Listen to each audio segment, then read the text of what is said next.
One of the first things to consider in handling modest-sized sheets of glass is safety. The most common problem is getting cut. Cuts can be avoided by wearing gloves, but some practitioners find that gloves diminish sensitivity and make it difficult to cut effectively. We find that cuts can mostly be avoided by simply taking care and paying attention to sharp edges. Glass cuts to the hands are generally only a minor nuisance. They should be cleaned and bandaged to prevent the spread of blood in the workspace. Glass chips in the eyes are dangerous, and damage can be serious and permanent. Fortunately, they're easily avoided with the proper protective equipment. Always wear safety glasses when scoring and breaking glass. We also recommend that you wear long pants and closed-toed shoes in case you drop any glass. Basic glass cutting requires few tools. For cutting bullseye glass in a variety of thicknesses, we recommend a lubricant dispensing glass cutter with a 135-degree angle carbide steel cutting wheel. These cutters produce cleaner scores resulting in predictable breaks. And their carbide steel wheels will last much longer than the softer, dry steel wheels on some other cutters.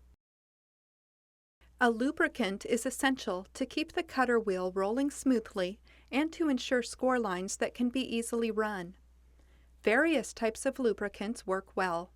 In kiln forming, many people use mineral spirits because they evaporate cleanly and leave little or no residue on the glass. However, a good cutting oil will provide superior cutting performance and is easy to clean off of the glass.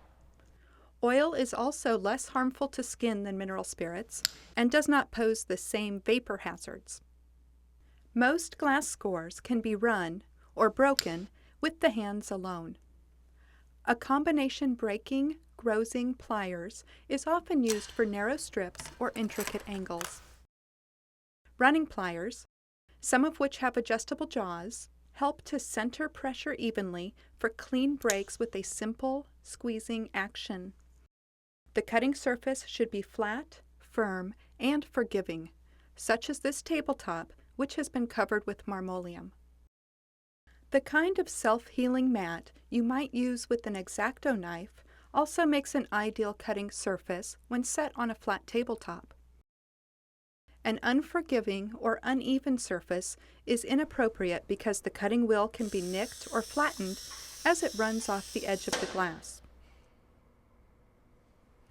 The sheet of glass can break when its weight is unevenly distributed on the cutting surface. The cutting surface should also be free of glass chips because they can scratch the glass, create unintentional score lines, and mar iridescent or dichroic coatings. Clean the surface frequently with a bench brush. Never wipe the surface with your bare hands, as you would likely get painful cuts. A glass cutter does not shear or saw the glass. Rather, the cutting wheel rolls across the surface to create a shallow fissure known as the score line.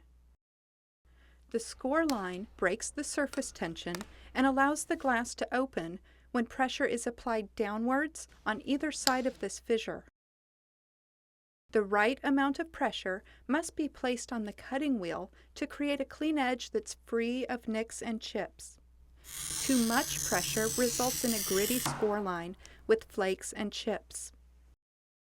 This will be difficult, if not impossible, to break cleanly.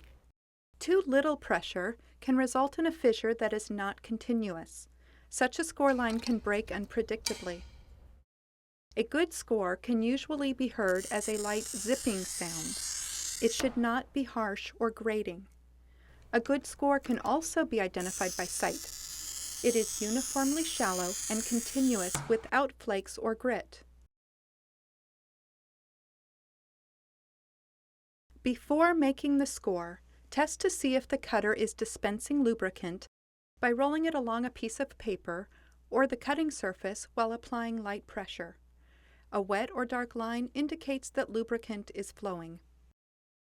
The classic method of holding a glass cutter is between the first and second finger, with the index finger above the wheel and the thumb under. The thick stem of some self-lubricating cutters can make this position uncomfortable. That's why many people hold such cutters just as one would hold a pen. Any hand position that allows the user to exert adequate and even pressure while holding the cutting wheel perpendicular to the glass surface is proper.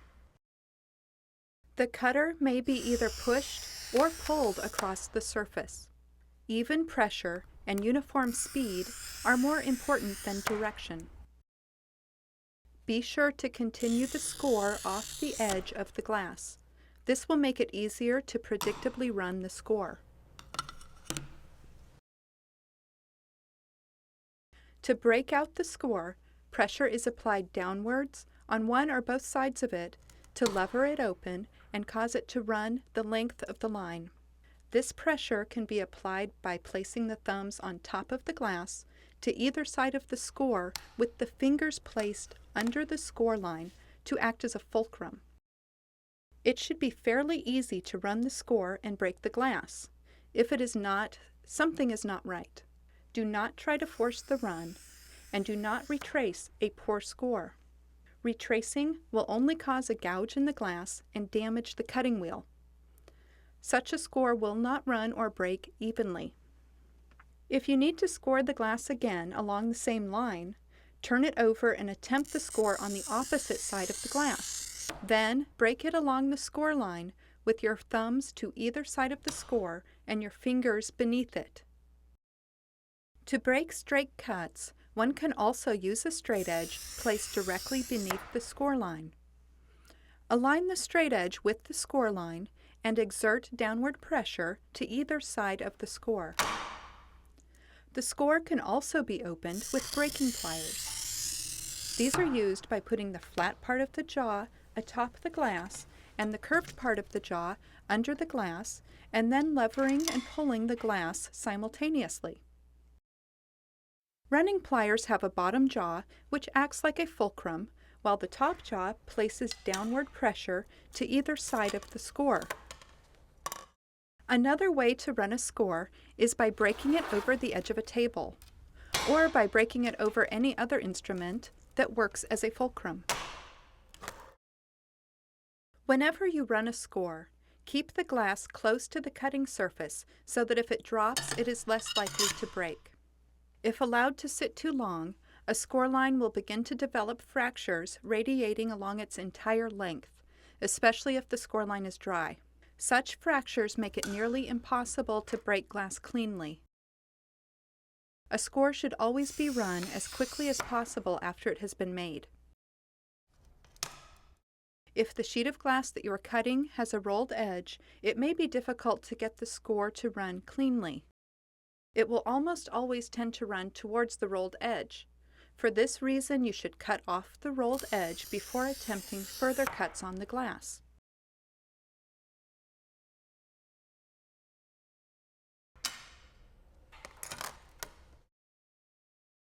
Different types of glass will score and break differently.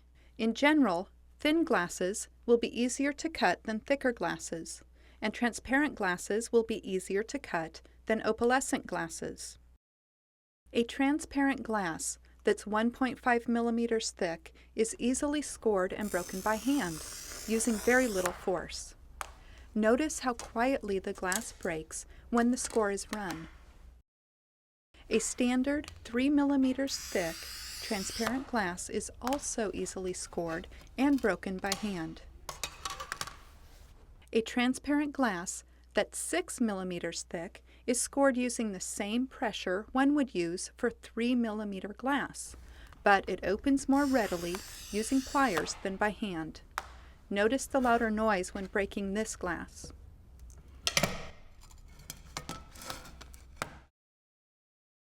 Scoring an opalescent glass will be much quieter than scoring a transparent glass. The quieter sound when scoring opalescent glasses often causes practitioners to press harder than necessary. They try to elicit the same sound they're accustomed to hearing when cutting transparent glasses. This additional pressure can actually result in a bad score that causes the glass to break unpredictably. If you have trouble cutting opalescent glasses because you can't hear the score being made, consider flipping the glass over to cut on the bottom side of the sheet. This side will have a thin layer of transparent material, which when scored will make a sound that's closer to the one you're accustomed to hearing.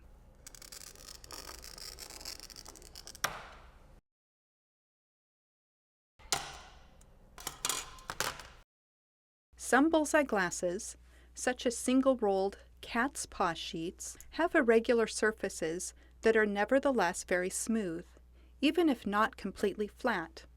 Their smooth surfaces are easily scored for clean breaks.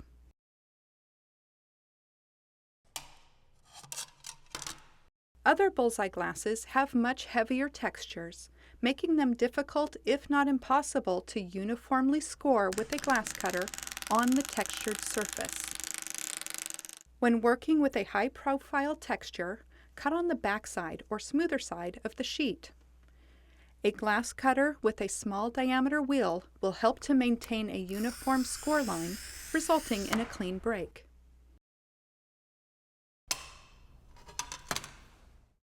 Iridescent and/or dichroic coatings can chip and flake when scored.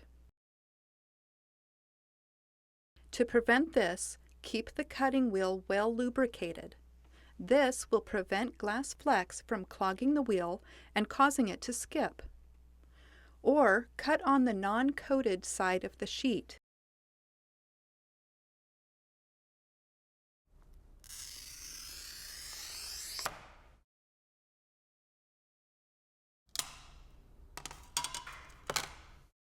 If you do this, take care that your cutting surface is free of chips that could scratch the coating.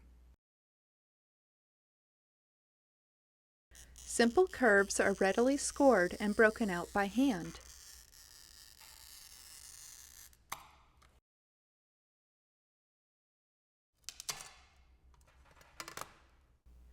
Gentle outside curves can generally be broken on a single score line. Sometimes it may be necessary to run the score from both ends, and running pliers are especially helpful for this task.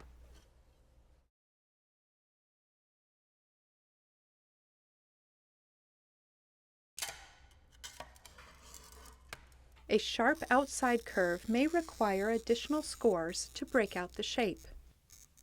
Run the original score as far as possible before beginning to make the additional scores, which should terminate into the already run original score. Run these new score lines and remove the broken glass. Then continue to use the pliers to further open the original score until you have broken out your intended shape. Sharp inside curves can be a little more challenging than sharp outside curves. They also require that you make additional scores to get the desired piece of glass. Make the score, then run it as far as you are able to from both ends of the score. Next, make an interior score that begins at the already run score line and terminates at the edge of the glass. Run this score and remove the unwanted glass. Then continue to run the original score. Make additional interior scores in the previous fashion until you have removed all the unwanted glass and are left with the desired inside curve. Cutting perfect circles out of glass is readily achieved with the correct equipment and approach. The equipment required includes a studio circle cutter such as this one, which has a suction cup, measurements in imperial and metric units, a trailing ball-bearing cutting head, and a rotating handle. You will also need cutting oil, a brush to apply the oil, running pliers, a glass cutter, and breaking pliers. Begin with a piece of glass that is slightly larger than the circle you intend to cut. For instance, for a 9-inch circle, you might begin with a 10-inch square. As you become more experienced, you can decrease the margin between the circle and the edge of the outer glass. but a 1/4 inch is usually the minimum margin necessary to successfully cut the circle. Set the measurement by loosening the brass screw on top of the cutting head and moving it along the bar while reading the measurement to the inside of the brass housing. Be sure to tighten the brass screw after setting the measurement so that it won't move while you're scoring the circle. Position the circle cutter in the center of the glass and then depress the lever while exerting slight downward pressure to adhere the suction cup. To lubricate the glass, set a brush that's been dipped in cutting oil under the cutting head. Make 1 revolution of the circle cutter without allowing the cutting wheel to contact the glass. If you're right-handed, place your left hand atop the suction cup to hold everything steady. Then reach across your left wrist to grasp the black knob of the cutter. Paying close attention to where you begin, start making the score using even pressure. Score the full circle in one continuous motion, listening for an even zipping sound. Slow down slightly as the cutting wheel comes close to completing the circuit, in order to feel and hear when the score meets its beginning, which will make a slight clicking sound. Stop as soon as you hear and feel this. Do not continue past your starting point. The next step is to run the score line. This can be done in many ways, but the most reliable is to use your breaking pliers. Bring your glass to the edge of the table so the score line is directly above the edge. Hold the glass with one hand and grasp it with the pliers, flat side on top. Then apply gentle downward pressure with the pliers. You should see the score line open and begin to move through the glass, becoming a line that extends from the top surface to the bottom of the glass. Continue to rotate the piece of glass and reposition the pliers before again applying gentle downward pressure with the pliers. The leading edge of the opening score should always be on the edge of the table. Do not try to open too much of the score at once. Rather, expect to open small increments before rotating the glass again. After the score line has been entirely opened, make 4 more score lines from the edge of the circle to the outside edge of the glass, perpendicular to the circle. Take care not to score over the interior edge of the circle. When you open these 4 new score lines with the running pliers, a perfect circle will emerge, with clean edges that are free of chips and bumps.